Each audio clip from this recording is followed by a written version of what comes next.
Hi, this is Brandon Kennington. I'm going to be on the Coriolis effect. We're going to be talking all about inventions, new products, getting them to market. If you have a good idea, you're going to want to listen to this one. Welcome to the Coriolis effect with Corey Oliver.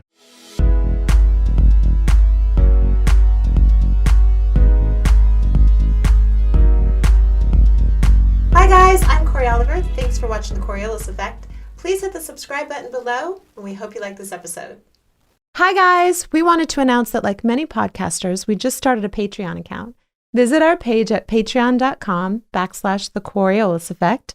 We have 5 different levels of membership and offer early access to episodes, behind the scenes footage, bonus episodes, shoutouts, and much more, including personal phone calls, questions and answer sessions, and live chats with Bob and me.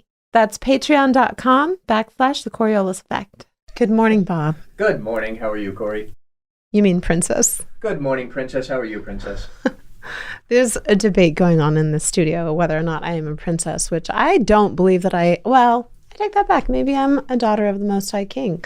So, in a sense, yes, I am a princess. The debate was not whether you are a princess. The debate is whether you act like a princess. Oh, I definitely don't. And there are sometimes you act very princessy. Give me one example.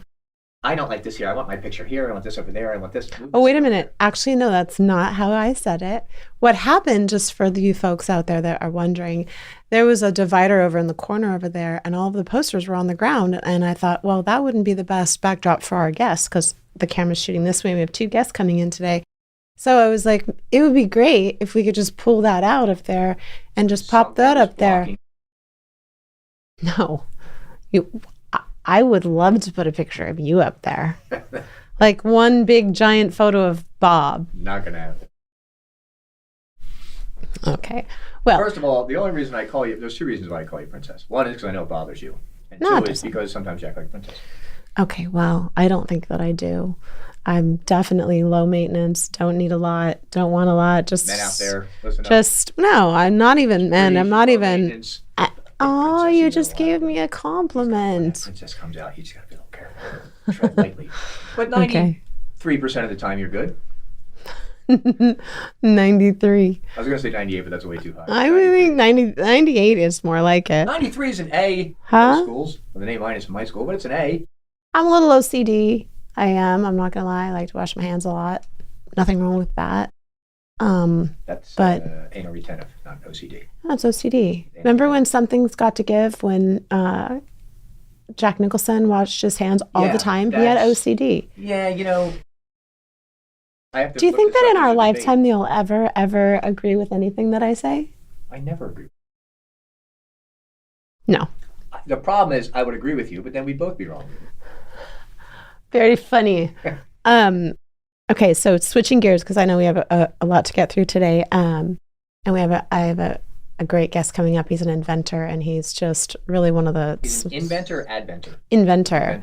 Yeah, he's always coming up with some great idea, and, I can't wait to talk to him because I like to invent things as well. And, most people get ideas, and it's really what you do with that idea. You put it down on paper, then you find somebody to execute it or design it or whatever it is that you have invented. And he has invented an incredible thing. I'm going to wait for it. So, but it's something that most people can use. And I'll just say what it is. Hold on. Let me ask you. Do you actually make the product or do you just think of the idea? Well, it depends on what it is. I actually made my own lip balm in my kitchen. And that wouldn't be an inventor. Well, no, it's not. No, nobody invented. I don't know who invented lip balm, but my actual proprietary blend is my invention. So yes, in a sense, and I styled it with my partner, etc. But Brandon Kennington, who is there's a great comic who does a thing about his Tom. I can't think of his last name, but he says his nephew or somebody says he's an inventor. He says, "Yeah, I invented a phone that drives your car." He said, how's that work? He said, I don't know. I give it to somebody else and they have to make it work. So coming up with an idea doesn't make you an inventor. You actually have to physically, like Honey, I Shrunk the Kids, you have to physically make the machine or make the thing. Okay, well, let me just tell you this. And I want to talk about Brandon Kennington because it's his show today. But I do have a friend who created a retractable syringe. Really? And she patented it. And she used the spring from a ballpoint pen Right, yeah. and invented it and sold it to some company for $10 million. Okay. And then they went and made their own prototype. So, when you have an idea and you come up with some form of invention, I think, he's an inventor. A kid in Texas didn't have any money years and years and years ago, and he needed windshield wiper blades. So he took a garden hose and cut it long ways and strapped it to the thing to make it. Somebody from Ford saw it and bought the idea from him for $3 million, and now you have 2 and 3 blade wiper blades. Yes. That came from, that's an invention. Incredible. Right. Well, Okay. This is a great invention. Brandon Kennington came up with this, and it's called the kibble catcher. Now, I have friends. My daughter has a big dog, big or small. This kibble catcher, this bowl that he's designed, is genius. It saves you from having like puddles of water, and then your food drops, and it literally has all these different designs. And we'll play the commercial. It's genius. I can't wait. So it stops you from walking into the kitchen with kibble all over the floor? And water all over the floor, and it's just a great invention. And it was, I know, it's about time, and I just am excited to talk to him today. I've known him for quite some time. He's very, very smart and knowledgeable, and I love that he definitely, makes things happen. So I want to talk to him about that. He is, and I'm excited. So also, just for 1 second, let's just talk about a total side note. I watched this video of William Shatner taking a trip into space. I guess Jeff Bezos organized the whole thing, and he got on this little cubicle thing. Yeah. And they call it a capsule. Did you watch it? Yeah. Did you? Well, he was only up for 12 minutes. Right. Yeah. Right. And what did you think? I thought it was interesting. I think Shatner, well, first of all, Shatner's an amazing actor. I should say Shatner's an amazing over actor, but is really good at it, and everybody loves him for his overacting. But it was, Shatner's very happy to be Shatner. So. I thought it was interesting. I was like, I kind of waited to see them come off with some kind of head thing on, but I didn't see that. But it was definitely interesting. Would you do it? Would I go to space? Yeah. I would, in a minute. I wouldn't pay the money they have to pay, or if I did pay that money, I think it's like $250,000 or something. I'd want to go up there for a couple days or a couple weeks, but they only go for 12 minutes. So that kind of freaked me out. And technically, you're in space because you're above whatever iosphere, ionosphere, stratosphere, whatever you're above. But yeah, you're not really in space. You're not going to the moon, you're not just like that. So they just get you out of and you're not even out of the orbit. You would fall back. So how many trips have they done? Oh, I don't know. Wasn't Shatner in the first? Yeah, that's what I'm saying. And you're going to float down on like 2 bigs? Yeah. Yeah. I was like, no, I'm out. It's great to watch it though. Did you ever see the highest free fall, the one they did for Red Bull? They took the guy up in the balloon in the capsule. No. They had a guy in a capsule with this balloon, and they took him up. I got to say, it was 60, 70,000 feet, whatever, and he jumped out and parachuted. It was the highest parachute ever, sponsored by Red Bull. But he was literally at the point where there was no oxygen. No way. He jumps out of the capsule, and the capsule eventually came down, because I saw it in the Science Museum. But yeah, he literally parachuted from like 50 or 60 or 70,000 feet. Wow. Jump, yeah. Yeah, no, I'm good. I get just as much of a thrill watching it as I do, actually going up. My thing I wanted to talk about today is I just found this out yesterday. The whole thing's going on with Rogan and the podcast. And yes. Apparently, Prince Harry and Meghan Markle signed somebody said $25 million and somebody else said $30 million, but it was at least a $25 million deal with Spotify to do a podcast. They signed it at the end of 2020. I'm sorry, middle of 2020, and they put out one 30-minute episode at the end of 2020 for Christmas, and nothing in 2021. So they took either $25 or $30 million from Spotify and put out one 33-minute episode, and that's it, in a year plus. How many were they signed on to do? I assume it was one a week or something like that. It got so bad that Spotify had to come in and say, we're taking over, you get rid of all your company, we're doing this podcast. But can you imagine $25 million? Boy, if you only knew how many shows we could give you for $25 million. I'll give you 25 million shows for $25 million. God, I would give you a 24-hour remember Ed TV? Yes. I would set that up for $25 million. They have no idea. It's so... These people took $25 million, Yeah, that's gave crazy. them a half an hour of the product, and don't expect to do anything else. They're like, what are you talking about? We're royalty. And by the way, and they also got I think their Netflix deal was into the $100 million. And they claim they're producing a cartoon. They claim, but they haven't done anything. They just expect to get the money and not have to work for it. And their comment was, well, we got cut off from the royal family, so we had to do these deals. They just don't ever expect to work. It's very, very sad. So Spotify, if you're looking for content, we'll give you the 85, 86, 87 we've done. We're your peeps. I'll do 3 a day with Corey, and we'll sit here from sun up to sundown and do nonstop podcasts. Yes, this is why I love hard workers, which to our guest today, Brandon Kennington is. He certainly is. So I'm very excited to talk to him and find out just how he makes things happen. Okay. So let's get into the mind of an inventor. Yes. Interviewed by another inventor. Yes. All right, see you in a few minutes. Okay. This episode is sponsored by the Pillow Fight Podcast. Pillow Fight is a comedy and culture podcast hosted by writer and stand-up comedian Yamini Yambimidan. Yamini is joined by a guest or two each week, and they talk and gossip like schoolgirls at a slumber party. They play games like Would You Rather, based upon world news, and some juicy Truth or Dare.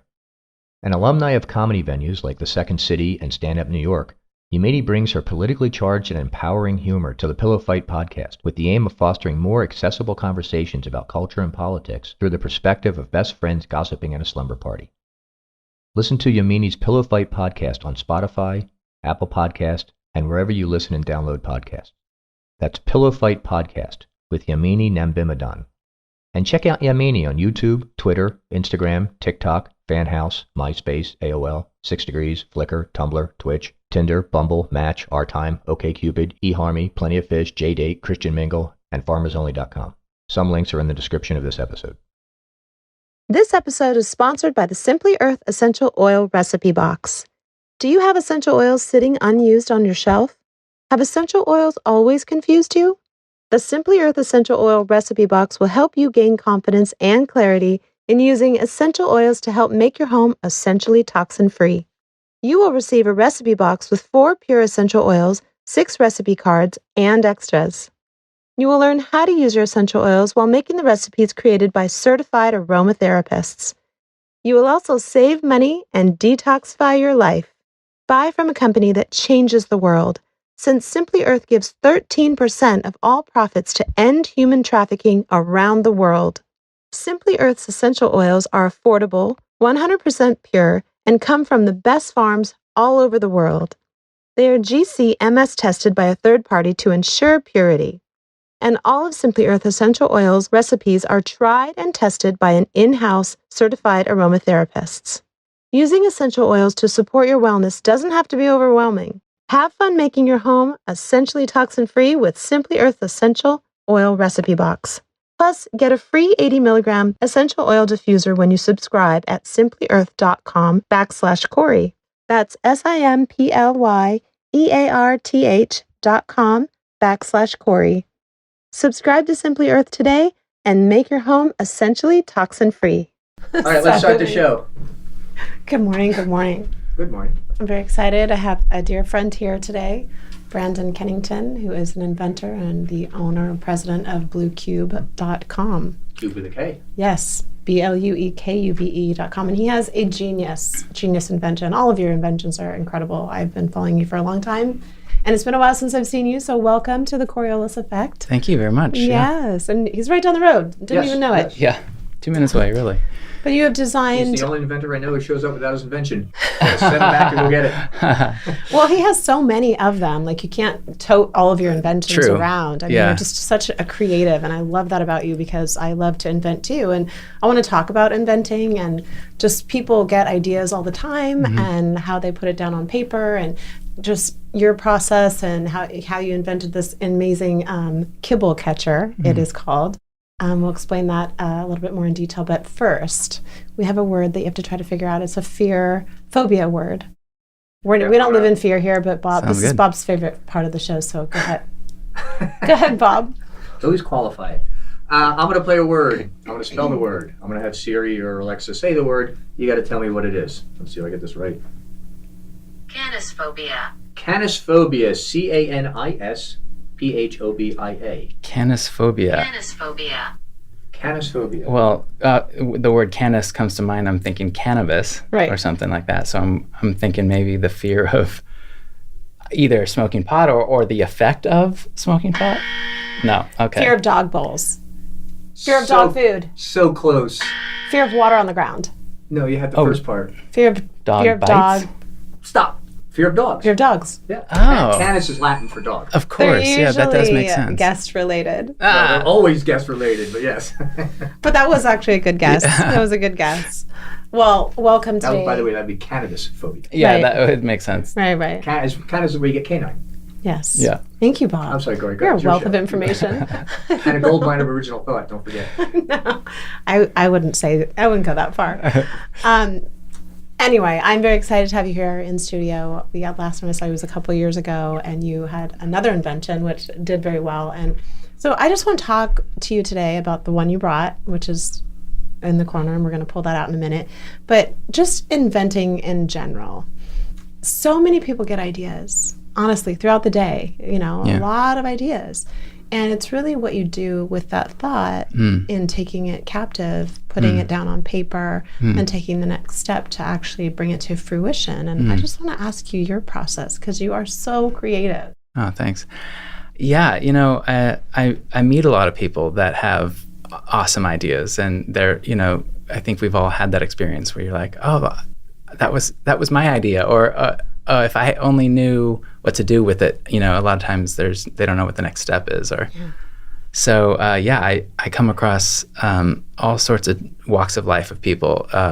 Just the other day, I was getting my cement floor regrinded down so it could be polished and look nice again, because it was looking a little shabby. And even the guy that was doing that, and he was just his day job was just to grind concrete. And he came to me, and after knowing what I did, just unloaded all sorts of fantastic ideas. It was like all about tools, the things he could use on his truck, things that he would and so we all have it kind of in us, which is really kind of Did I tell fun. you my father invented the fire extinguisher? My father was in college, and he was in science with my mother at the time. They weren't married. And he found out that CO2 puts out fires. So he went home and he designed this whole delivery system. He came back and showed my mom. She said, yeah, like that thing that's been on the wall for the last 40 years. He goes, oh, yeah, right. Grab a So he patent on invented that one. 40 years after they, it was out in the market. You had a good idea. Yeah, so. But that's the thing, like you just said it's so much out of necessity, right? That people exactly. get creative and they... Necessity is the mother of invention. Yes, I know. And so this particular kibble catcher that you brought today, that we're gonna bring up here in a little bit, is genius, because like I said, I've literally go down every single morning and there's water on the floor. I'll slip on a kibble, literally. I will literally slip on a kibble, and I'm like, my dog's not even that big. So if you have a bigger dog, right. it's a bigger mess. This is a bigger mess, yeah, typically at least. And I love the commercial. We're going to roll the commercial at some point in our interview, but it's really no mess left behind. And what was your inspiration? We've all had that experience where, there's always a mess left behind. The dog sometimes can just get a little bit frenzy about the kibble or the water. Some are just slobbery, especially larger dogs. And we were the idea, kind of came to us when we were looking for other products in the pet space, because we have the porch potty, which is a grass litter box for dogs. And we were looking for what else there could be for, because we love solving everyday problems, and this seemed to be an everyday problem. Worldwide. Yeah. It's unanimous, hands down. Yeah. Yes. And so, we did a little, I actually now have a couple engineers that work with me at the company now, and it's been really great to be able to throw feedback around and get kind of a brainstorm session. But for the longest time, up until just a couple of years ago, I've been a solo inventor. So it was just me thinking in my own head. But so when I say we, now it's me and two other engineers that get to have fun together and think up new things. And so we were just kind of batting around how to make this experience better. And then we thought, well, and also these bowls are they're like made of plastic, or they're made of just like a stainless steel bowl or something, and if you're going to put something in your kitchen or, near where you eat, right? Your dining room, where you kind of want your dog kind of eating near you. It's kind of it's a family member, right? You want something to look nice. So, the idea just came to us with, let's make this solution go away. And how could we do that? And so we thought of, why don't we have the kibble maybe, slide down a slope down into a tray that we can capture and then even put back into the bowl. And there are a couple, water bowls that have a floating island in it. I think we did it best though, because you did. Because how we designed it. What does that do? Yeah, so the floating island, you can literally kick this thing and water won't come out. Really? Yeah. So in fact, that's another problem. It's not just the dog that can be sloppy. I kick the ball all the time. Right. I kick it all the time by accident. How do it do that? So by having this little floating island, it only allows just like about a quarter inch of water to be exposed on the top. So they lap at it. And so there's not a sloshing motion that happens when you kick it. It's just... So it's almost like a straw-ish thing. You only take a certain amount at one time. Yeah. That's so cool. Yeah. So you can kick the bowl and water doesn't come out. And at the same time... The island covers the whole circumference of the bowl? So Yeah. Oh, very nice. Okay. Yeah. I mean, I can grab it and we can show it. Tell you what, first yeah. of all, Thanks. you want to make $100 million, you have kids, right? Yeah. How old? It's 11 and 12. Okay. You figure out a system that stops the Legos from being on the ground. Oh, at night. that's a good one. When he walks on, that is $1 million. Idea. Yeah, right? Or just a slipper that it doesn't penetrate your foot. Yeah, exactly. Like A titanium Lego sole. slipper. Yeah, because I've had a couple of those surgically You removed can from my feet. magnetize each Lego. At the end of the day, you push a button, all the Legos They all come go together. like in a that. big That's a thing. good idea. That's a good idea. I can't count the number of times on those Legos. They drive you. They're the sharpest things known to man. It's got to be one of the most painful feelings ever. For One of sure. my friends gave Ariana like a 750,000 piece Lego set, and I was like, "You're not a very good friend. Are you mad at me? You must be mad." Well, no, this is a great idea. I think it's obviously a pet paraphernalia, if you will. Yeah. I mean, you can go to Petco and there's always some new, innovative, creative, Right. And I have one for you, but I'll share it with you off camera because it is a good invention. But I would like to know how many prototypes you guys went through before you guys landed on this particular one, which we're going to bring up in a few minutes.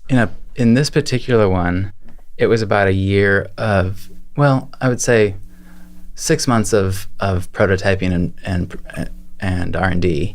And a lot of it was 3D printing, getting obviously CAD, computer aided, CAD stuff.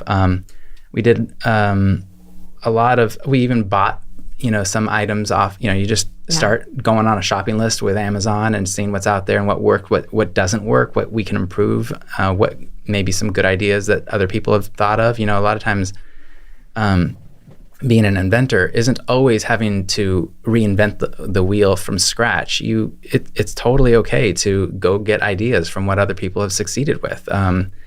You weren't here we usually do we always do a intro. And so I talked a little bit about a friend of mine who created the retractable syringe.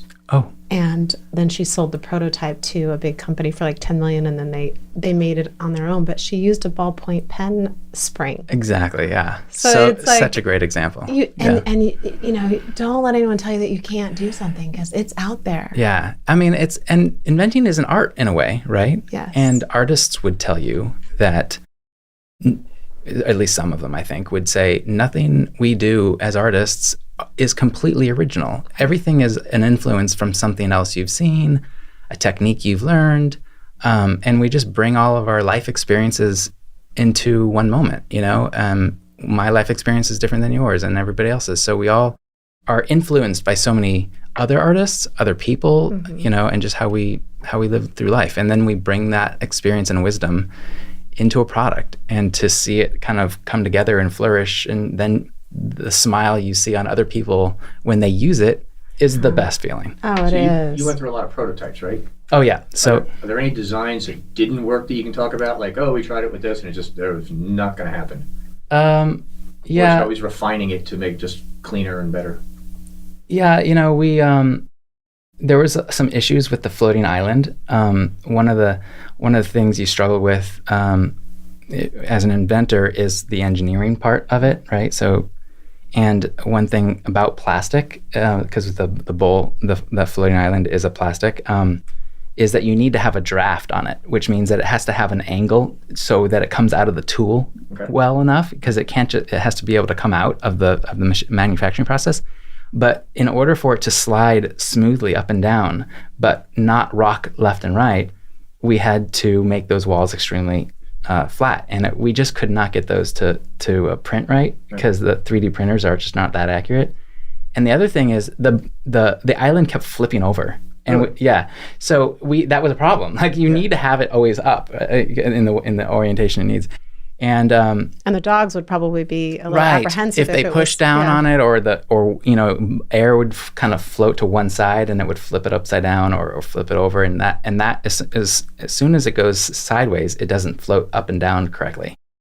And so we went around and around. Should we do 2 pieces and like try to capture air inside of it? But that would just be like an extra piece, an extra part. I'm always trying to reduce parts, right? Always trying to come up with. And so we finally came up with, why don't we put like these ribs under it that create little air pockets in a pattern that allows it to always stay in the right orientation, because the air pockets will always trap air when you put it in there. Like or something, so it can't flip over, can't turn. But it's kind of I don't know. There's those bells. You ever put a bucket over your head as a kid and go down under the pool? Not like me, other people too. So you can breathe underneath. I would say I didn't. Must be a guy thing. Yeah, it must be, because I love doing that. You never go into the pool. No. In the pool, nonetheless. Because then you get the air. It's like the canoe. Yeah. The canoe flips over. Yes, exactly. You can breathe in the canoe. That was smart. Yeah. Didn't take that rodeo. So anyways, we use that principle basically to capture air, and then it floats perfectly flat every time. Yeah. So little things like that. And you look at it and you don't really think about what it would take to kind of come up with that. But there's always those stories, like you, and thank you for asking that. The nuances are there, as you can Well, I was thinking imagine. of Edison. Didn't Edison like 100 or 200 times make a light bulb? And somebody said, like, I learned 198 ways not to make a light bulb. Exactly. And 199th was whatever the number was. Yeah. So I'm a big believer, speaking of prototyping, I'm a big believer in prototyping. So, in real estate, you might hear somebody say location, location, location. Yes. In inventing, it's prototype. No, it's true. It's trial and error. You have to, test it and research it and develop it, and it's a lot. And you just learn so much when you finally put it in your hands and you start to play with it and you realize, oh, that thing's flipping over, and I never would have thought that would have happened, because in a computer, everything's perfect, but in real life, it actually is not perfectly balanced. But this is one of those products that it's like, now all of your friends and family are like, dude, I need one of those for my dog, right? Awesome. Like everyone can. I don't really usually say the word dude, but I was saying that because we were talking about putting bowls over our head, and I was trying to fit in. Now I have it. I know. Please edit that, Cade, from the record, I have please. the soundbite. That'll be my new button. But yes, I know. We know that. But it's one of those things that is it's necessary. I love it. We're going to bring this up in just a second, but I wanted to know a little bit about you, Brandon. When you were a kid, were you one of those kids that was not just putting buckets over your head, but like creating, putting buckets over other people? Yeah, right? Creating things, or, building things, or has this always been a passion of yours? Yeah, I have to say I feel blessed in that way, because not everybody gets to even know what they go to college for, and I knew early on that I loved inventing, and I didn't even know what the word inventing was when I was, I think I was around 12 years old, that I started tinkering with making new prototypes of things, or different products of ideas, and it was, I finally tried to put it in words, and one of my family members said, "Oh, you should be a civil engineer." And I'm like, "Oh, what's a civil engineer?" So I look back. I don't know if I feel very old now. Those bridges. Yeah, exactly. But I feel very old now, saying that I went to my encyclopedia. Oh yeah. The Britannica. We actually had an, and I looked up a civil engineer, and sure enough, there was a whole list of different engineering. Yes. There was, chemical engineers and petroleum engineers and mechanical engineers and so. I read them all, and I realized, mechanical engineer. That's what I need to go. So I went to Purdue University as a mechanical engineer, and believe it or not, I grew up in Laguna Beach. the School of the Artists. Right. And I believe they changed their mascot recently, but I don't know a single engineer that graduated in my class. Really? So I was certainly walking my own path. Yeah. It was, our school was very artsy. Everybody was going to film school or all these things. And here I was going to the Midwest to a big engineering left brain school. amongst the right brain people.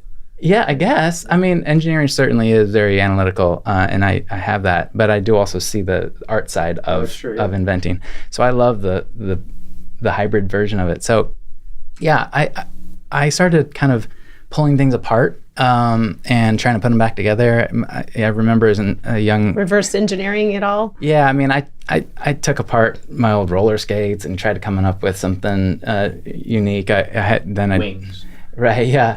I always loved, God, another thing outdating me is rollerblades. Yeah. And I thought, Yeah. why can't I have rollerblades, but then just clip them off and then walk around town and then clip them back on? Okay, are you old enough for the old skates? The quad skates that would clip onto your sneakers?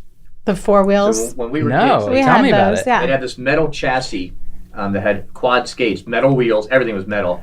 And it was just the bottom with like hooks come up the side. Oh, you'd yes. put them on your sneaker and then you'd tie them as tight as you can, and you'd skate and then you'd take Right. them off and walk around in your sneakers. Yes. I don't remember those. Oh my God! Yes, you do. You had like 3 pairs. Everybody were breaking their ankles. They were the most Yeah. unsafe, and they would actually Yes. extend if you were a Yeah. bigger foot or small. Oh, yeah. Yeah, you're right.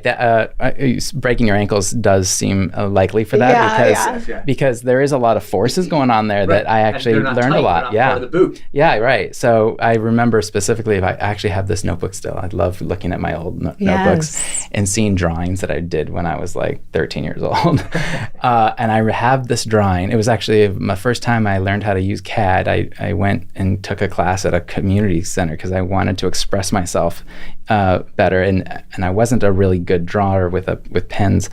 So I still have a printout of design where it would come up kind of up to your it would have to strap onto your calf and use that leverage. There's a lever calculation there so that you don't break your ankles. Yeah, because all the rich kids in the neighborhood had the boot. They were Yeah. like actual blades. Yeah. Not blades, they were quads. Yes. But Yeah. had the boots with the saw, almost like ice skates. Yeah. Yeah, and the mechanism of how to snap it in and snap it out was also very fun for me to do. Like I remember it very specifically that there was like this cable that you would kind of, when you reach down, I don't know if you guys remember, but the rollerblades had like a space between Yes. the boot, and Yeah. and I designed it so that you would just kind of squeeze, and there was a cable that would pop the whole thing off. Oh, very cool. So when you Yeah. squeeze the cable, it would pull the little pins in, and the whole Together, thing yeah. came out. So these Oh, are that's things great. that when as a kid, I mean, they kind of seem simple now to me, but as a kid, these are the things I was coming up with all the time.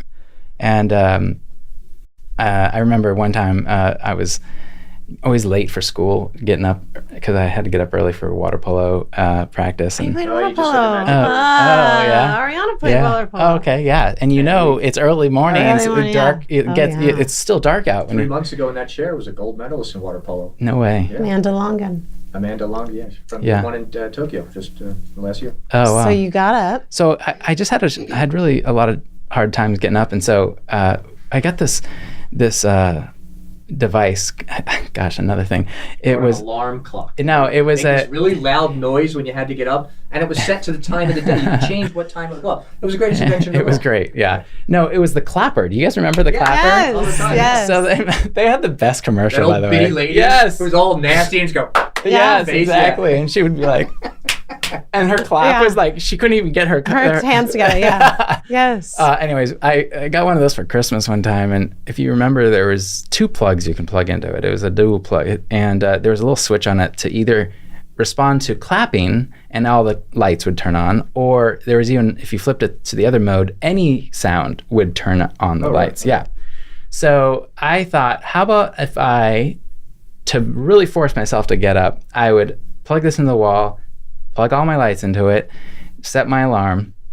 But the other plug, why don't I take this fan that's in the garage, take the prop off of it, like the actual propeller, put it down at the bottom of my foot of my bed, attach it to my my covers. Yeah, so pulls the covers So off. takes Oh all my my covers gosh. off. And I had this Your mom must have Oh my just God. been like, what is the answer He was now? only in the hospital for 3 weeks. I know, huh? and I had this big headboard at the top of my head, top of my bed, And we had this big futon that I rolled up nice and tight, and I put it at the top on my headboard, and I had this thing like drop on me because it would pull another string.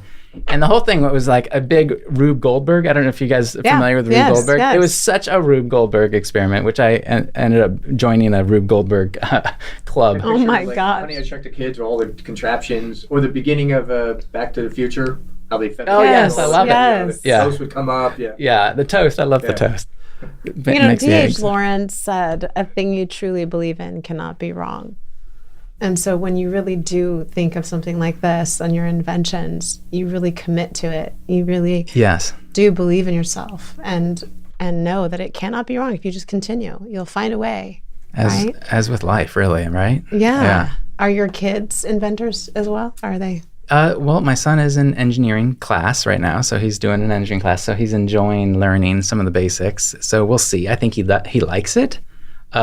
But it's funny, how kids, they're preteens, right? So they kind of have this like, I don't want to be anything like my parents moment, right? So they're not like that yet, but we'll see. I mean, I think you're doing pretty well. And you have workout equipment you've invented. You have porch potty, yeah. which is also an And we have this so tutor cam, and we're gonna bring it up here. The kibble catcher, for those of you who's with a K. With a K. yes, kibble catcher, Katchatr. Yeah. Is your associate coming? Yeah. Maybe So, He'll get here when he gets here. We'll okay. bring it up. Let's see what you got. let's do it. I'm very excited. No, she hasn't. How many dogs do you have, first of all? I have one. And is it a big dog, medium no, dog? it's a medium. Yeah, a little puggle. Oh, Hug and that's be. so You could cute. do the model, the brand ambassador. Do your little Well, so smile. here's the thing. I wanted to ask you before we get into this amazing design. Who is the voice on your commercial? The male voice. The male voice is phenomenal. I never got to meet him, but my he's gosh, such a great. We're going to play your commercial during this episode, but isn't it great? Have you ever been a brand ambassador? A Brandon Kennington? Yeah. A brand ambassador? Say that 3 times. I want to. You. I have been a Let me brand see the smile. ambassador. Let me see the Price is Right smile. I have been a brand ambassador, and here we have our kibble catcher right here. Oh, Here's beautiful. my Vanna White move. Nice. Nobody knows who Vanna White is. Huh? Actually, I know her. She's very, very well. Can you push that button, please? Name drop her. You don't have to tell Okay. me. I'm on it. Okay, so I know it's our whole thing. So this is the kibble catcher. Yeah. So this is a kibble catcher. So the story is like, we don't want to be stepping on kibble or slop, wet socks. Stepping in a puddle of water in your socks is the worst. Because you always think like it'll dry up, and it never does. It never does. Like, Yeah. I really, I gotta get new socks at that point. Yeah. So as you can see, like it's supposed to kind of represent a little bit of a mid-century furniture style. It's beautifully handcrafted and very ergonomic, and I love the look of it. So yeah, I'm a it's fan of like that style of furniture. And so just the mixture of woods and metals and plastics and different materials, I think, is kind of unique. And there's a sloped surface that if any kibble were to get out of the bowl or water out of the bowl, it slides into this little slot that's in the front, and then down underneath is a little tray that you can pull and dump the water or the kibble out. It's a pretty simple concept. And then this is a little floating island. So those are the ribs we were talking about, Right, with okay. little air pockets. Gotcha. So so it keeps it. Yeah, It's so- the same process of a submarine. exactly, yeah. So it can't stay Comes right out buoyant. to the because we were just talking about that. Yeah. That's pretty cool. So this was originally flat, and Yeah, And and then- it would air would float to one side or the other. But if you put, we found that if you put ribs in it, it locks the air into its little cubby. Yeah, because the water comes up, and then they become little pockets of air that they can't go down. So Right. They get stuck there. Exactly, and no matter what you do, you can't sink this thing unless it's upside down, which it won't be. So no matter what you do, you can't go wrong with it. Right. Yeah. that And it'll makes stay at sense. the same level and only allow so much water in. Yeah, That's great. right. So when you drop it on the water, it's heavy enough to leave How a many, little bit of a water puddle there, but not so big that it gets everywhere. it gets everywhere. Right. Fill it up and see where. How many different designs? Probably 6 or 7. I've gotten better at this process now. So I went early on. It may have taken me, oh gosh, porch potty took me at least 50 to 80 Really? prototypes. Oh my God, it was a long process. So yeah, you fill this up, and then you give it some time to Look at that. It just And it gets just sucked kinda right flows. into there like a little. and it floats. Yeah. And so it'll leave when it's done, kind of either. Brandon, that's genius. Being- It really is. It's a science project, really. Thanks. You Take your phone and take a shot of it so we can Oh, yeah. I was like, what are So you you can doing? kind of see. A video? see. Yeah, take a video so we can show it on there. Can I So- have my water back, please? Yeah. Sorry, that's my drinking water. Yeah, no problem. Well, actually, now this is your drinking water. but yeah, so I'm laughing at I hope your tongue's long enough. Yes, this is just for you.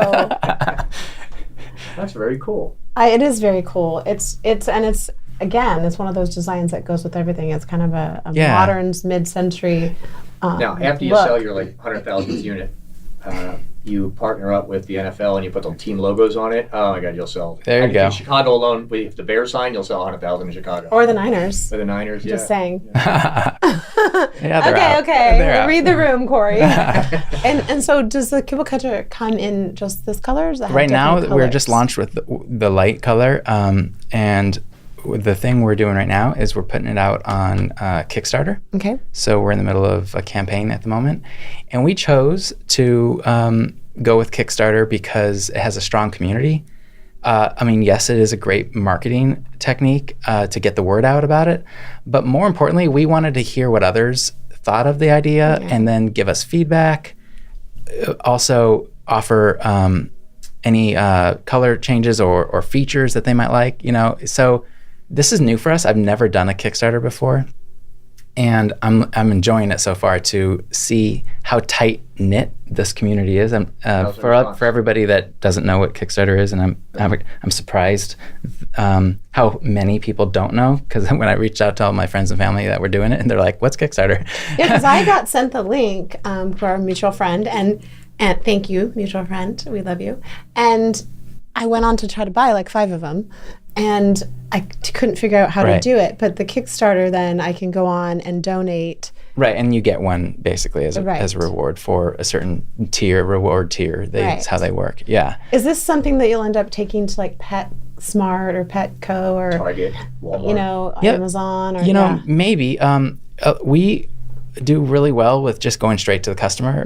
I enjoy the direct customer relationship, the emails we get of, "Oh, thank you so much.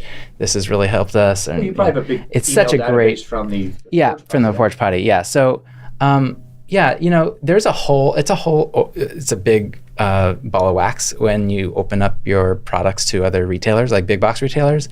There's back end systems you got to Yes. comply with, the EDI and all of that. So it's a big I jump. would think that this product, and I would actually just commit to it right now, going on and selling this on QVC or HSN. Like literally, it would be because people. Yeah. This is something people need. It's a want item, but if you have animals or dogs, or even if people have little tiny ponies and little piggies, and I mean, cats. I believe we have a veterinarian that was using it with their cat, and she was like, "This is great for cats too." Introduce him to Heather, the dog walker. yeah, I mean, We interviewed a professional, award-winning dog walker, but Okay. she's part of an association of dog walkers, 1,000, 2,000 strong. Wow. So we'll put you guys in touch with each Wow. other. How do you walk 2,000 dogs? No, I'm kidding. 2,000 dog walkers, yeah, but how do you win Carefully, an yeah. award for dog walking? I didn't know that one either, but no, she's a really, long really leash. nice. But we'll put you guys in touch with each other because there's a whole associations of dog walkers out there. Yeah. Professional dog walkers. I know there's apps and everything around it. Yeah, that's a brilliant idea. Some of these apps are just crushing it with all these ideas. So it's been. so it's on Kickstarter, and you can on go Kickstarter on now. Kickstarter, and you can donate, and then you send one out. Yeah, and then we send one out to whoever donated. There's different tiers that you can get 2, you can get 1, and Now, then is the Kickstarter just for more development? Yeah, so the unique thing about Kickstarter is because you're getting funded early on in the process, you have the luxury of being a little bit loose with your design and getting feedback from those that are saying, "Hey, I love it, but can you also do this with it?" Or, "Hey," so there's a real unique person who's doing these Kickstarter backers who loves to be part of the process, and they also love to give back and encourage innovation. And a lot of people just don't have the wherewithal to even start, and Kickstarter is a great way to say, hey, we're cheering you on, here's a little bit to get started. And the sad thing about Kickstarter is a lot of the products don't actually get delivered. Really? Yeah, a good 70% of the products that are funded on Kickstarter never get delivered. And what do? They just keep the money and not deliver the product? believe it or not, they do, but not because they intentionally did it. Maybe I'm sure there's a percentage of them that do that, but because doing this is not easy. Developing a product and getting it to market, and then developing a product is one thing. Getting it made, getting it prototyped, and getting it to actually work is a whole other thing. And then to know enough about business in general to go to market with it and open up marketing channels and sales channels. And do you have a price point for this particular unit? Yeah, so this one's $89, and I think on Kickstarter it's $59. So we're given a little bit. And this is like lifetime. It's so well made and constructed that it's going to last a dog's lifetime. For sure. Yeah. You guys can sell replacement bowls and stuff, right? Yeah, we got all sorts of What are bowls replacement. made out of? This is a polypropylene, very smooth. We went with a solid white recently. We tried. This is actually one of our prototypes, believe it or not, with a more. But it's a one piece, right? It's not a sleeve. Yeah. Oh, very cool. Yeah. Do you 3D print those or? Yeah, this is the one that I was talking about earlier, where you 3D print these, and we were trying to get some ideas of what would look nice. Should we come over the top with it? So yeah, lots of fun things to do with it. But yeah, it's a long process, and I've been at it for a while, so I kind of know a little bit about it now, but I'm always learning. Yes, because last time I saw you and we all had dinner, you had come up with, it was called the Flex Line. Flex Line. Yeah. So that one, I would say, is the largest undertaking I've taken. Really? Yeah. So gym equipment. What do that do? So this piece of equipment is a weight machine that uses compressed air as the weight instead of gravity. Okay. And it uses it's a cable machine, so to speak. And gosh, there's probably 300 or more. A pulley cable machine? machine? Okay. Pulley cable machine. It's kind of this archway you stand under. And the unique thing about it is that the handles I designed with Bluetooth chips and batteries in them, and they're wirelessly connected to the machine. So when I'm doing a workout and I'm, say, going through my reps and I start to fatigue a little bit, it would be nice if I could lower the weight a little bit. Well, with this you can. So it's a self-spotter. That's such a great idea. Yeah. So you can always hit the optimal level of weight for what your muscle is doing at that very second. That's very cool. And not only is it optimal for weight training in that way, so that you can get better results, but it just opens up the door to so many new ways of lifting, because you can get under the weight when it's low, add the weight, then when you're in the position, lower the weight when you're getting out of the position. So it's a lot safer to use. Then we say it's compressed air. Mm-hmm. How does that function? It's something there's more air. It's harder to push down. Yeah, so it comes with a little compressor. Okay. So is it kind of like a bike pump? No, it's it actually has a motor compressor, so okay. you plug it into the wall,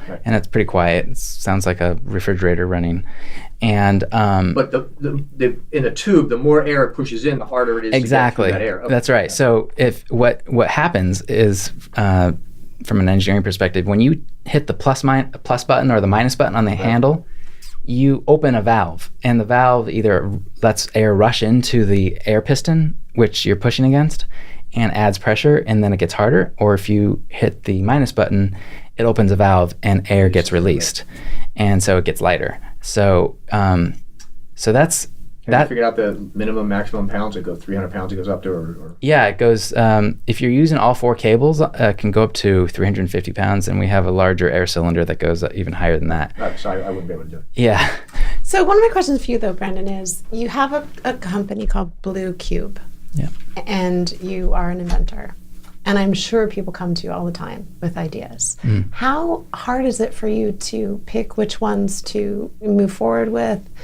Is it something that you have to bring through to your committee, or Right. what is your process of choosing? Yeah, so I've been doing this for myself as an solo inventor for so long. People started recognizing that, oh, you're the guy that knows how to get things made.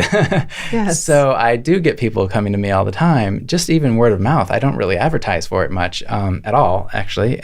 That, hey, I have this idea. Can you make this for me? And that so. What's the craziest idea, if you can talk about it, that someone has brought to you? If you're able to even say it, because a lot of people don't want you to. There's one that's actually pretty crazy right now that we're in the process of, so I'm not able to talk about that one. Don't you love it though when people come pitch ideas and you're just like, Yeah. why didn't I think of that? What's the unicorn? Oh, I'd really love to do that, but I can't figure out how to get it done. So last week, I can talk about this because I didn't. We just decided not to, move Wait, is forward it with somebody's idea though? It's okay. Ideas are free as birds. Well, this You can't slow down. one's I can talk about the idea without it giving away any like proprietary. Just having the ability to go to the bathroom while on a car ride. Yes. And- I'm loving this already. And so It's called an external catheter, but go ahead. No, I actually But- bought something called a Little John. is it a female? I'm sure. It has a female apparatus. I'm just gonna say I'm very transparent. It's red. It's like a little canister. But I got stuck in that traffic with that crane. That poor guy that passed away. And I was there for like 5 hours, and guys were getting out and being on the side of the road, and all the women were like Right. crossing their legs. And so it was like this little canister, and it has this thing. So yes, Yeah, I'm totally tracking you So right now. that, I guess, is a really good point. Like, what you think might be a good idea turns out to not sometimes be a great idea. I've had some of those that just didn't work well. And then you have these that are like, wait, what? That thing sold, 80,000 units Yes. in the first month. You're going, and believe it or not, I've done a little research on this topic that you've are bringing up, and that you can find them on Amazon. Yes, and I did. I'm like, wait a minute, there's 23,000 reviews on this thing? That means it must be selling like crazy. Yeah. Yes. And who knew? Like, I would have never, like, if somebody came to me with that idea, I'd be like, I don't know if that's really something that's women struggle with. And then It obviously is I'm not. because it's like easier for a man to just kind of get out and go to the bathroom, but then Mm-hmm. when you're a woman sitting in a car, do you want to go out on the Yeah. side of the road? But it does. It's Well, there kind is some that allows you to kind of go on the side of the road as if you were a man.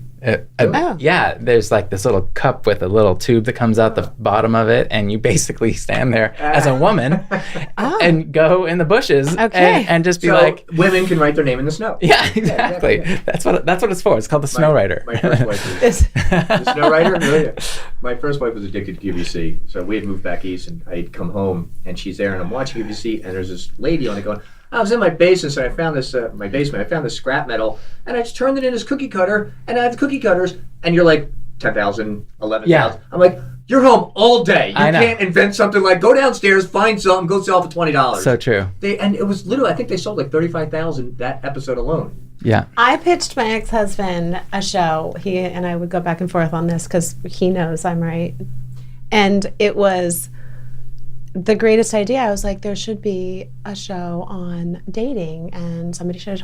It's a blind date, and someone should, carry a camera around and just go on a blind date. And 4 months later, the show gets picked up by I forget which network and ran for like 15 years with Roger Lodge. Called Blind Date. Blind Date. Yeah. Yes. So the point is, like, when you never have an know. idea, just go with it Right. and believe in yourself. Right. And, people will come along and say, oh, it's never going to work. It's not, All the time. all the time. I get that all the time. And I just say, oh, thank you so much, and keep moving forward. Yeah. Yeah. Just keep moving And forward. I'm glad that I have a little bit of a thick skin when it comes to this stuff, and I've been at it now that I can say, well, it's my choice. So even my first product that went really commercial was Porch Potty, and I had a lot of people say, why would anybody want that? Even my family was like saying that, and I was like, ouch. Tell us what Porch Potty is. So Porch Potty is a grass litter box for dogs, and it's got a little pop-up sprinkler system and a drainage system. And Actual grass? Yeah. It has both, actually. It has synthetic and real, and we ship the real grass on a monthly basis if you desire that, or you can use the synthetic grass and use it that way. But, we it's kind of a outdoor wicker style, so it's kind of very, I'd like to say, high-end looking. It's not just a tray. Where I have a condo in another city, and it's in a high-rise. So I'm tired of going down 21 floors to walk the dog. Yeah. So I bought one of those things. She won't use it. She goes and sits on it. Oh, really? Because she's so used to going downstairs to a special yard when she goes to her friends. But yeah, they're great. Once a month they send you the real grass. And Yeah. And actually, not to knock the synthetic grass, I was really surprised at how many customers that replied, I can't believe it. I put the synthetic grass down, and they went within minutes. Yes, they did. And I was like, okay, well, here I am thinking, the synthetic grass is really just for the humans to think it's grass, but the dogs wouldn't fall for it. Once the dog uses it once, then it's just, okay, this is where I go. Yeah. I mean, it's designing pet products is interesting because you never really get to talk to the dog about what they want. You have to see the feedback. You can't. Right. You have to just observe. And, this is funny because I had the idea that if dogs smell so well, and one of the training mechanisms that we talk about is to scent the fire hydrant. So we have this fire hydrant that comes with it. It's a cute little plastic fire hydrant. And we thought, how can we scent this thing so that it would be where dogs would know where to go? So you have a factory production line, and as it goes from the thing, the dogs just pee on it. So that's what we did. No, I'm kidding. Pee pads have a scent in it to know where to go. It's a pad. So. And so what scent do you use? I don't know. Let's do some research. So it turns out, I'm not a hunter, but it turns out hunters have deer urine, coon urine, bear urine. I mean, they have a whole store of urine. Yes. Yeah. True. So I decide to go ahead and test this idea, and I ordered a couple different samples of different coon urine and deer urine. Oh my God, this stuff is awful. This stuff. Did it repel the dogs? Yeah, it was really awful. Just the scent of it was. I love this process, though. Yeah. I love the process of just I'm going to order that because it's not something you normally do. Right. And then it's just amazing to me. It's a laboratory, a white coat. And it literally excites me to create something. It is fun. It's so fun. It is fun. And then having this product that's, a final product that, like you said, is beneficial for people. And to see them light up when you have something that you've made from scratch and then have them use it is just such a great thrill. What are the other two things? All right, so these guys are called the Tutor Cam. What cam? The Tutor Cam. Tutor cam? Like a tutor, Yeah. So this came out of the pandemic. Okay. This was a pandemic product. I love it. So what? So exciting. I'll just grab my phone here to demonstrate. Tutor Cam. Oh my gosh. Go ahead. Amazing. So this is so what happened, and we all know what happened. It was the pandemic hit, and my kids were left high and dry. They went for 2 weeks without any coursework, right? And then they're like, okay, let's try this, remote learning thing. And every teacher was like, what? Yeah. What is that? And so, I tried to kind of help my kids, start learning, and we started doing Zoom. Which, by the way, all of a sudden the parents became the teachers. Right, exactly. Well, primarily because the teachers didn't really know how to use the tool very well. Yeah. And they, they don't know that, okay, I used to use a whiteboard, now what do I do? Do I point the camera to the whiteboard, which is in the distance and hard to read, or do I point it down and start to use? Anyways, this became a real problem. And I thought to myself, what would happen if I joined the Zoom call from two devices, a phone and the laptop? Okay. And it worked. I could take my phone and mount it to a an arm that would shoot down to the almost like we used to equip the E-machines. Forget what they call them, but the old style overhead projectors. Yeah, now they're exactly. Cameras. Right. They're called E something. I forget what they're called. Yeah, and so, essentially what I did here was I made this little prism on the back that snaps off and on, and it's this glass. It's almost like a mirror, but it's actually a solid prism, and it goes on here. And when you put I'm going to step away from the mic for a second, but if you put your video on it, okay, there you go. Oh, so now it films That's what's so on. great. Yeah. So now what you have is you're able to have the teacher and the student see their face and their paper at the same time.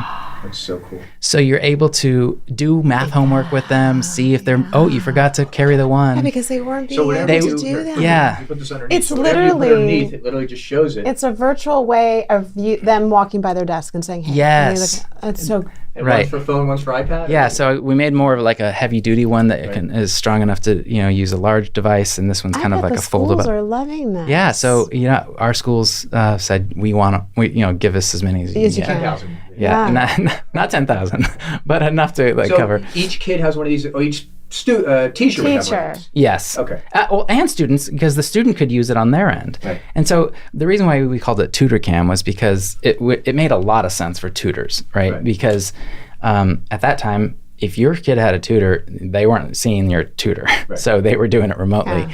And this was a way to, if you're teaching geometry, let's say to a student, you're gonna want to see what angle they made their obtuse triangle or something, and you can't do that unless they were to like write it and then show it to the screen, and then write it again and then show it to the screen. And so this was a problem.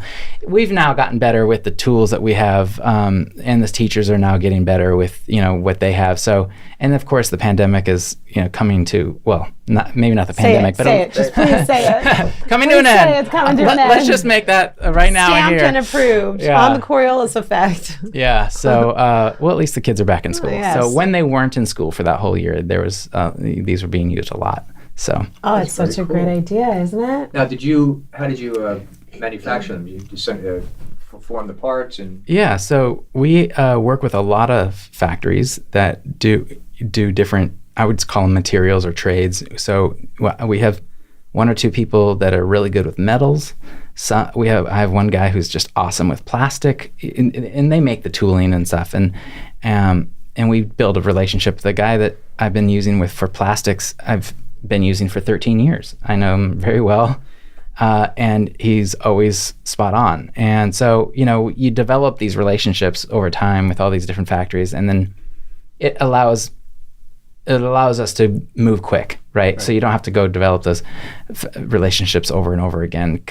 And so that's kind of one thing that we do unique is we developed the idea, and then we call it the hub and spoke model, where you find all the different suppliers of the materials, and then you bring it into one house to assemble it. So Yeah. looking at this, it's got probably about 5 or 6 different parts. Exactly. Do you get the parts and then assemble it together in your lab, in your factory? Yeah, we would assemble it. We typically assemble near the factory. So we have overseas right now.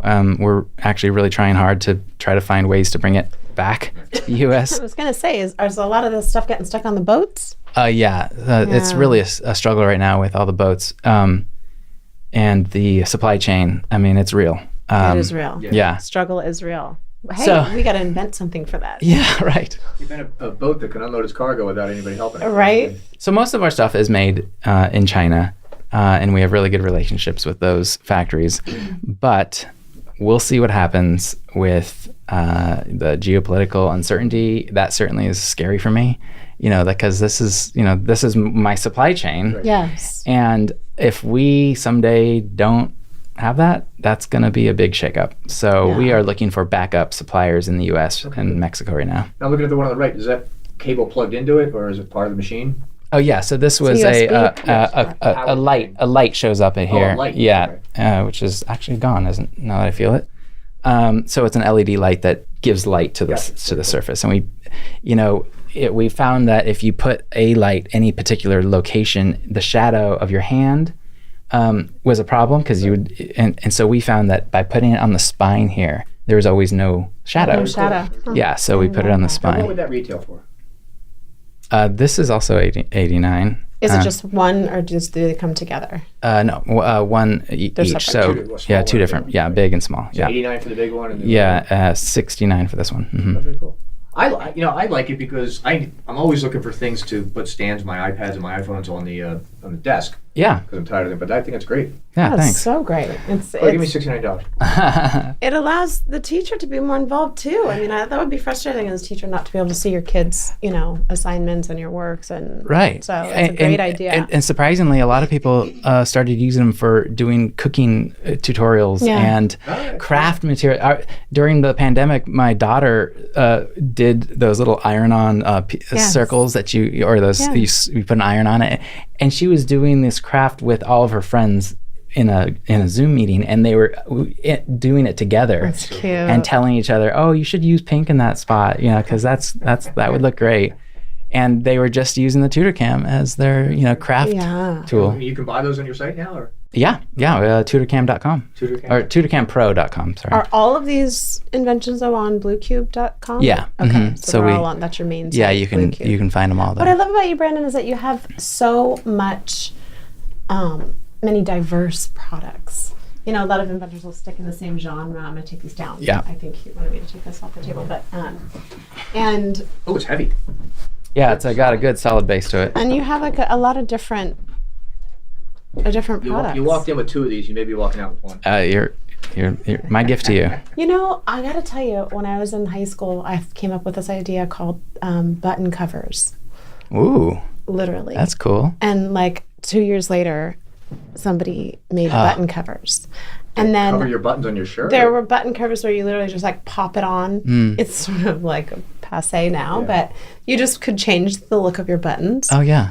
And then one of my friends came to me and he said he had a musical card. He literally opened up the card and had all the little mechanics in it. And it was, excuse me, That plays music. Yes. They've been around for a while. he thought of it. It Oh, was no. his card. Really? He made the whole thing because you're never going to believe this card. You're just never going to believe this. And he opens it up and it like, but what it was is that you could press it and record your own voice and say, Right, hey, I just right. wanted to say, happy birthday or whatever. And then, like years later, Oh, yes, I remember it gets- those. Okay, so, And so these things excite me because I've seen people make the most amazing inventions and out of just an idea, and what happens to us oftentimes, I keep going back to this because I want to encourage and motivate those out there that have those ideas, is that you get that little voice in your head that saying, oh no, I'll never be able to do it, or it'll never happen because I can't, or it's just like I won't, or how am I going to make this? But Right. when Sammy was little, she played soccer, and the other girl's mother was named Tracy Gold, a great lady. She passed away from cancer. But when she was little, her father was a huge mass marketer of everything. And one day she was like 5 or 6 or 7. He was picking her up from school, and she was playing with this rock. She was, that's my pet rock. He put the pet rock together. In a year and a half, they sold like 10 million of them. Yeah. And it Oh, only wow. went for about a year and a half fad. That's And they funny. made a fortune. But she just, and he said, okay. And he went and made a fortune. Well, that's a great example of just good marketing, right? right. I actually never learned the history of the pet rock, but Yeah, it it's was- always Tracy such an was such an it was my iconic pet rock, yeah. it's such an iconic product. Yeah. Yeah. It sold. It's very cost effective, and you don't have to Yeah, feed yeah, it. yeah. There'll be no drip or no kibble involved. It's just It was sits the there. fad. Yeah, It was oh no, fad, I yeah. know. Just like You the guys easy know about button. the tulip fad, right? The 14th century, 15th century. Right, where everybody thought tulips were going to be You ever know about that? out of No. stock. So it's like, I want to say 1430, 1431. Somebody said tulips were worth a fortune. And everybody people sunk their whole fortunes into tulip futures and everything else. A year and a half later, so they're just tulips. And the market crashed in like 2 days. Isn't This it is in Italy, I think, unbelievable? Yeah. France. And it was a fad, and it died out. It's People power of made and lost a suggestion. fortune in a year. Yeah. Yeah, well, it's always used as an example of a bubble, right? Bubble, yeah, yes, yeah, so right. the bubble pops eventually, and yeah. So No. for anyone out there listening and that may have an idea of their own, is this something that you would entertain, or are you kind of just working on the things that you have now? Yeah, we are always open to hearing how to help people, especially because I have a soft spot in my heart for inventors, and I'm always open to help them, get to the next level if they want to do something similar to like what collaborate together, right? Yeah, or even just like how do I get a metal part made? And I might, I have people around here that I know now that Can you make a device that makes a podcast host listen to her producer? Oh my gosh. That's a all little I animatronic do. thing? Yeah, well, I have a little button that I push a button and she has to do what I tell her. Yeah, little electrical collar thing maybe. That's I'm funny. already feeling that. I already have that button. But no, we do have to be somewhat picky with who with which products. Selective, Yeah, I'd we have say, to be right? selective, because we can't do everything. Everyone. There's just so many ideas out there, and we do struggle a little bit with, if somebody does come to us with an idea, and we sign NDAs, we're always very discreet about everybody. I will never ever take somebody's idea, just because it's such a principle of mine. I What do vouch you do for if somebody Brandon. sends you an idea that you already had? Oh, well, thankfully that's never happened, but I do predict one day it might. Right. And the solution I've come up with, which may not be perfect, is if somebody says to me, "Hey, I have an idea," I say, "Wait, pause, 1 second. I just want you to, first of all, before you tell me the intellectual property you're about to, can you just tell me what industry it's in, or what maybe category it is, and maybe what it is without telling me what the secret ingredient is, right? So that I can just We call it a conflict check. Yeah, just do a conflict. Exactly, a conflict check, which is actually the term I finally landed on, which is right. It's like attorneys do it all it's the like time. attorney, Before you come in exactly. and say, who's the plaintiff, who's the defendant, I may have represented Exactly. them. What's the conflict check? Right. So I do a quick conflict check, and even if it's just a 30-second verbal conflict check, because I'll be like, look, if it has anything to do with pet products, I might have already done it already. might not want to hear it. Yeah. The record companies you did, when you would send in a tape, they would keep it sealed and send it right back to you. We don't take unsolicited things. 'Cause all of a sudden it'd be like, oh, I wrote, Let It Be, and all of a sudden now it's on the Beatles album. How come I don't get that money? Right. Sometimes companies too. I brought ideas to companies, and they'll say, like, if we have something in the same genre, we'll provide you with all of our documentation. show that That's we 6 came months up with it, prior. Yes. Exactly. Yeah. So there's ways around it. Right, It's always right. good to cover yourself. But Right. So we do. I'm happy to sign NDAs. No problem there. So yeah, it's an we interesting came up world. with the name BlueKube. So one of my first jobs out of engineering school was a startup up in Silicon Valley during the dot-com era, and it was a Palm Pilot snap-in device that played music, and it was prior to an iPod. iPod, yeah. It was the iPod, yeah. Yeah, it was the iPod before the iPod, and I got to design that for another company. And it was a great little device. It was the first time you could actually select what song you want to listen to from. Back then, it was a stylus. My friend Steve Jobs, and all of a sudden, Yeah, right. Where's the button? Can you push the name drop, please? I will use this. I will use the word He was Steve very Jobs one more time. interested. This guy named Steve, he just said, "Yeah, tell me all about it," and I never saw him again. Yeah. So it was a great experience. It got me to understand what a startup was like, because I'd never, and it made me love it. I love small companies that get to grow fast and you get to wear all the hats. Right. Some people hate it. I get that. It's a lot of chaos. If you can't live in chaos, then maybe not for you. But startups are always chaotic, and I loved it. And it made me want to start a company. And what happened was this device, it was actually called the handspring visor, if anybody out there is a fanboy. End pad. Oh yeah, right. And so they decided to remove the slot from the back of the handspring visor, and that got rid of basically the opportunity. So the company went out of business, and so I was having to decide what to do. So I started BlueKube in 2001. Wow. And I'm the name BlueKube. yeah, BlueKube. so I decided there was an idea I had that I've never really shared with anybody. It was, what if we had like a device, like say an audio player in your house for home audio that would have a large hard drive. At the time, back in the day, storage space was hard to come by. So hard drives were the only thing to Right. 10, hold. 20, 40, Yeah, 80 right, megabytes. right. Who would need 80 megabytes? What do you Remember that store day? on that thing? Yeah, so hard drives are really the only way to get good amount of storage. So I thought, why don't we have like this VCR style home audio Yeah. device that you could have a hard drive in it, and it would connect to your TV, and you would basically play audio, all the songs you wanted to from the house. Now, this is so this is so outdated now because of what we have, the technology. Alexa and all that. Yeah, all that is so much better these days. But it was a novel idea at the time. Yeah.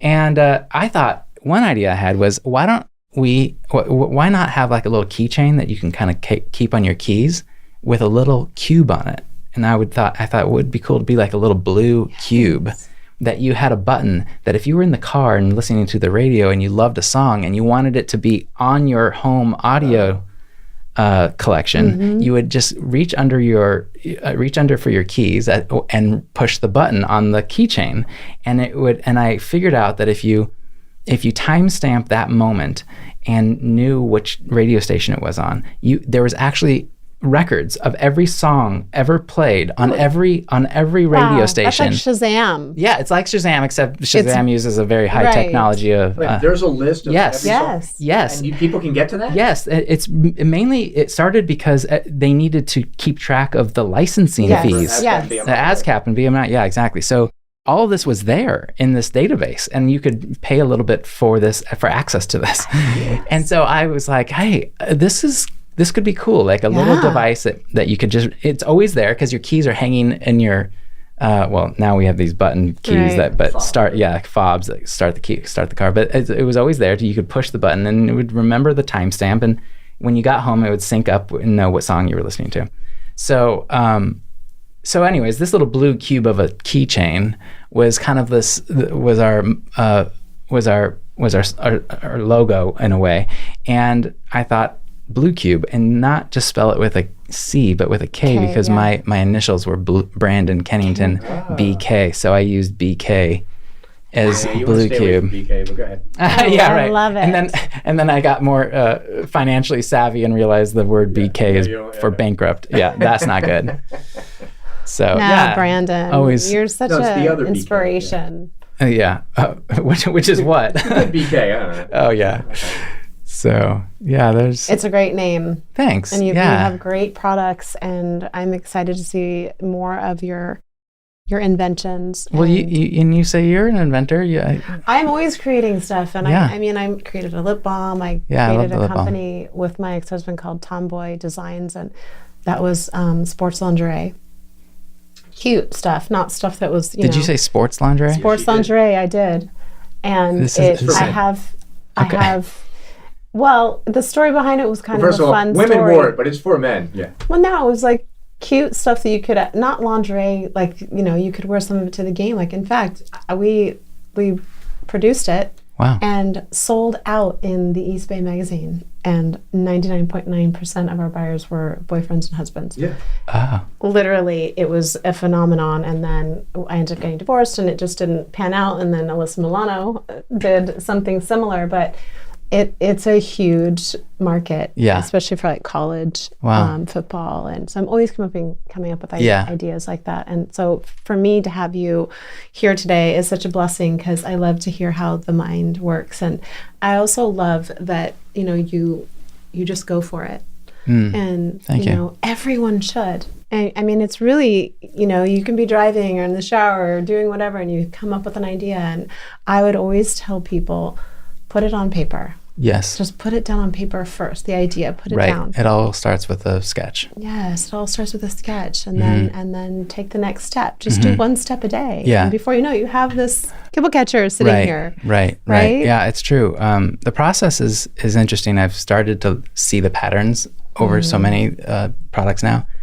There's definitely this like diverging and then converging and then diverging and then converging of the idea. So there's like, the first stage is really a discovery phase where you're just gathering ideas, getting other what other products are out there. You just, whatever works is, whatever comes to mind is good. You write those down. That's typically called brainstorming, right? And then there's this like, okay, let's pick a few that work, that seem like, so you're converging, so you're bringing it back down. And then there's going to be another diverge session where you're kind of like, okay, now that we know these, but which other technologies could we use that maybe did from other, sharing or bringing in technologies from other industries is my favorite way to come up with products, is like a think tank, and just like, right. Or just like you open your kitchen drawer and you pull out a widget and you're like, oh, that little pivot that they use could be perfect for this like camping chair I'm working on. I do that all the time where I'm like looking at, I find myself, and I'm kind of embarrassed when I am doing this, I find myself walking through like Home Depot or any store really, just of lots of different parts, and you're just like pointing to different things. It's the best store ever, I know. And you're just like sitting there like, oh, that's interesting. I'm not a plumber, but that's a fascinating mechanism that they use. I could maybe use that idea for, and that's just exactly what I did for Porch Potty. I walked up and down those aisles looking for different ideas. I found the sprinklers are obviously from the plumbing department. I found the socket that it goes into from the drainage, also plumbing. My first prototype was using a washing machine drain pan. I bought every washing machine drain pan from Home Depot they could make, because I was selling these so early on, and they were like, "How many washing machines do you have?" So many. So many. And that was really fun. And then I found that the drainage system really worked better if it was this coiled tube that comes from the electrical conduit. It's electrical conduit. So from every different walk of life, you're trying to find like ways to make it all come together. And I love that process. I get into the zone. It's my drug. It's my drug of choice, really. Totally addicting. And if you've ever seen the movie, I think it's Dirty Dancing, when they're talking about inventions, and they're like, I wonder who invented the little plastic thing that goes on the end of a shoelace. Egg something. Aglar. Yes. It's an aglet. Right. Aglet. And it's like, somebody had to invent it. I know, right? Harold Aglet. It excites me. And that's where, like, if you have an idea and you create the momentum, and keeping the momentum going until you see it to fruition is amazing. But thank you for your coming today. And I do have a few questions for you, Brandon. Last questions. It's so good to see you, by the by. Thank you. And that you're doing well. It's good to see you. Yeah, this is one of my fave shows, because I love inventing, and I love meeting inventors and hearing how they think and what excites them and motivates them. Yeah, we need to support each other as inventors. Yes. And we all are, really. We all are. We all are. Everybody's got ideas. Yeah. And that's why I want to encourage people out there that just take the next step. I can't say it enough. I just can't, because a lot of mine have flopped. And that's okay. But I have the book or the paper to show that, and that's okay. Like you said, it doesn't matter. Not every single one has to stick. So, hang on, before you get to that, when will this thing be largely available to the public? Oh, yes. So if you can get it now on Kickstarter, and it'll be delivered to you, if you can get the first 1,000 units, it'll be delivered to you at the end of this month. Okay. But we have not started the second batch yet, because we're waiting to see what people want. So that takes a good 3 to 4, even 5 months to get, especially with the supply chain problems we're having right now. So we're saying September. If you want one after the Kickstarter campaign, it'll have to be widely available in September. Yeah, August, September. Okay. But you can go on right now, Kickstarter, and donate, and you'll get sent one to your house. You can get one for $59. Is that what you said? Yeah. And save money. Save money. Too, right? No, this is we've only stuck with one design, so this is the one size we have. Yeah. Okay. Yeah. Very exciting. Yeah. Okay, Brandon. 3 words that describe you. I consider myself compassionate. I do too. Innovative would have to be there, right? And optimist. I'm certainly an optimist. I can definitely see that. Yeah, you can't and go. You have to be. You can't exactly. You can't go through this without being a full optimist. You can never. No matter what. It'll never work. Yeah. No, you can never say never. That has to be stricken from the record. You said it twice in the same sentence. Well, and look, let's not be completely naive. There's times where it's just not in the cards right now. Like maybe you have to dedicate too much money to get to the next step, or too much time to get to the next step, and you just are, you're still working a full-time job, you're still trying to make ends meet, and maybe it's not right now, but maybe you just got to keep it on your mind, because it'll resurface. You put it out there, and you're looking for an answer in the future. And our words are very powerful. Yeah. Speak it as though it is so, right, Bob? Yes. Okay. Well, we do a little word association game. I know it's not a test. So I'm going to say a word. It is a test. It's not a game. It's a test. All right. It's a test. I'm going to say a word, and you're just going to give Deep in your me psyche. Yeah, the word associations, right? Sure. Okay. You're right. quick, fast response. Pets. Dog. I love my dog. I do too. I'm a big dog Me too. person. I know, right? Dog spelled backwards is God. Oh, And it's the Love that. most. In English. holy moly. I know. That just gave me chills. It did. And you know why? Because it's the only animal that is unconditional, that is loving and kind and compassionate and has grace for you no matter what. And Totally it's true. spelled backwards as God. Yeah, except in Russian, the dog is Shabachka, which is spelled backwards. Okay, you know what? You know what? Bob's the way. The guy that always ruins the moment. He is. Yes, he figured you out in 1 hour. Dog in Spanish. I figured that in there. Wah, wah, I know wah. God, we gotta know what the dog No, is. but like I tell that to people, and they literally have that reaction, because it's like you don't really think about it. It's so true. It does feel like there was a purpose for Yes, dogs, yes. for us. They're healing. They're so healing. Oh my They're so. gosh. I lost my dog, my first dog of 12 years, about 2 years ago, and it crushed me. Like yeah. I was just in tears all the time. It's gonna make me cry. It's very hard, and that's one of my questions when we do go to heaven is, why do we only get them for such a short little time? Yeah. But they're all little blessings, and I really do believe they come back in another dog, because the dog I have now is literally like my other dog, Snickers. You should get a turtle that lasts 100 years. Okay, so moving on. Well, I just want to give a little bit of Yes.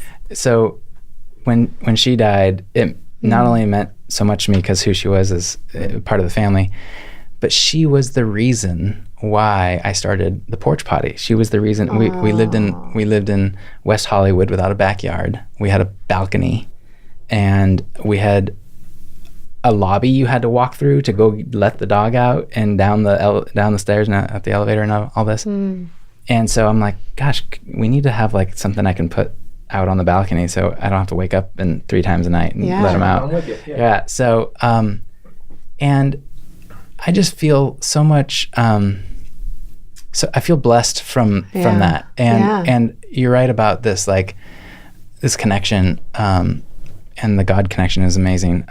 That just. It's so unique. There's no other animal that does that. That is so loyal, so like just unwavering. They exhibit all the God qualities. Yes. I know. It blows my mind. In fact, as we look at ourselves and want to be better people, you can't get a better example than a dog. Yeah. First of all, they say your dog is much better than your spouse. And everybody says, no, I can't. Lock them both in the garage for an hour. See who's happiest. Right. It's so true. I'm kind of like a dog, because I would be just You'd be super happy to see me. excited. You're like, thank God we're not going to die in here. I mean, but like I am that. It's funny because Ariana, she'll be like, if she comes in and I'm like, hi Nana, she'll be like, Mommy. Because I'm always like a dog. I'm always like, hi, honey, and I give her smooches and hugs, and I'm Like Italian. face, Yes, but it's like, if everyone just did that all the time with their loved ones, there'd be love everywhere. Everywhere. I mean, Let's lock Corey in the garage for an hour and see what happens. not in that gym. I'm not doing that. Okay, so the next word is necessity. Love. Invention. Hard. Engineering. Mechanisms. I love good. I'm a sucker for good mechanisms. I have books on different mechanisms. Yeah, I love gears and different ways that I just kind of have a hobby of kind of collecting different types of little levers and stuff. Family. the one, like just so, yeah. One Solid. unity, I guess, is what I was going for. One unity. Yep. Marketing. Is that what that says? Marketing, diverse in this day and age. There's just so much to know. Isn't about there marketing. though? It's just crazy. Yeah. Can you imagine having all this at our disposal? Like, I know. It's just so it's much great. to know. It's It's constantly changing. There's so much to know. There's nobody can ever be a great expert at it. Last one is prototype. Prototype. Yeah. And then, do we still ask Yes, that we do. question?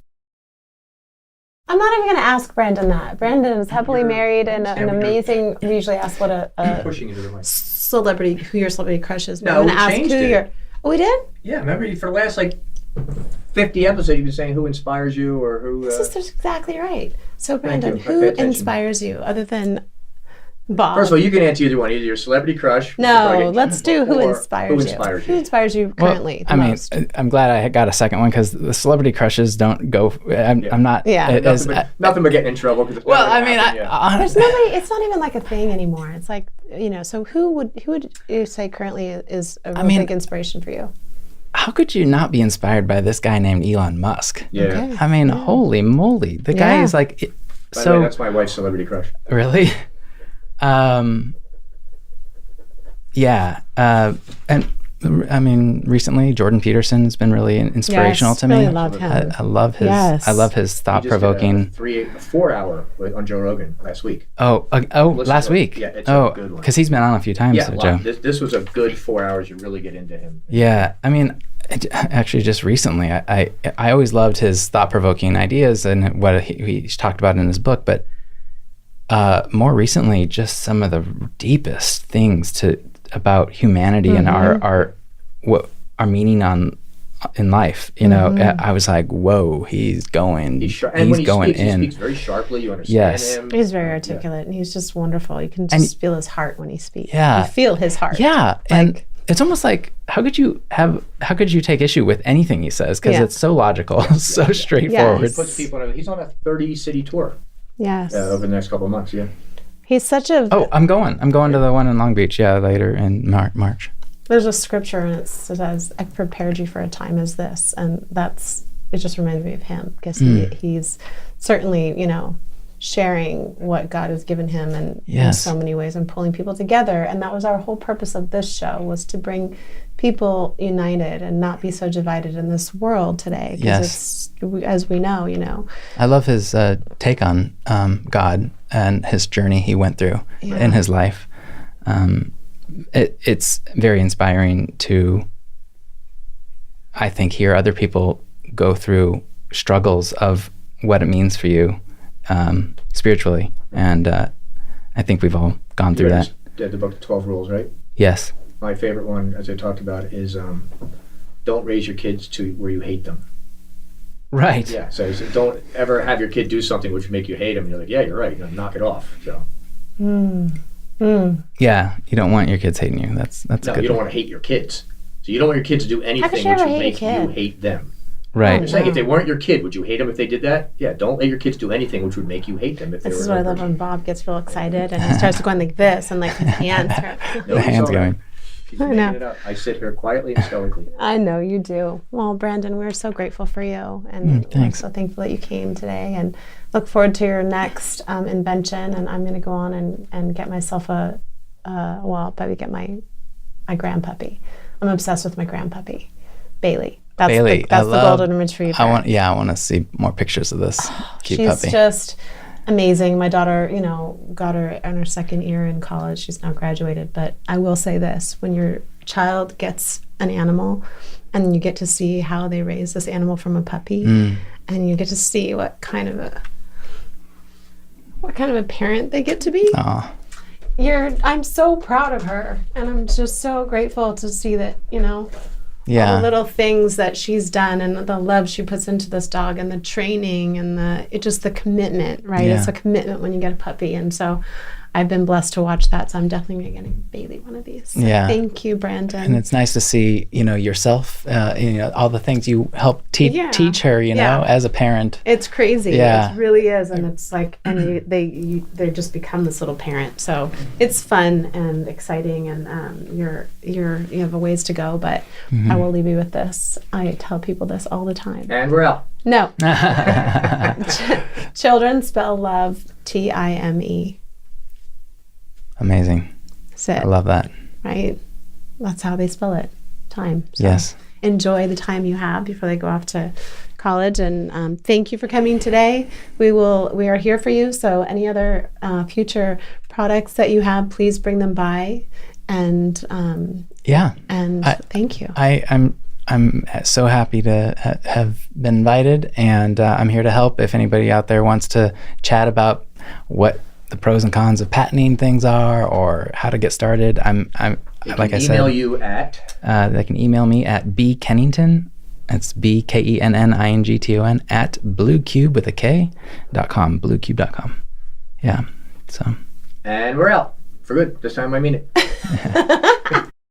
The Coriolis Effect is produced by JS Productions. Producers Corey Oliver and Bob Victor, host Corey Oliver, and editors Bob Victor and Cade Bonsall. Hi guys, I'm Corey Oliver, and thank you for watching The Coriolis Effect. We hope you enjoyed the previous episode. Here are some more episodes you might enjoy. Hit the subscribe button below, and have a great day.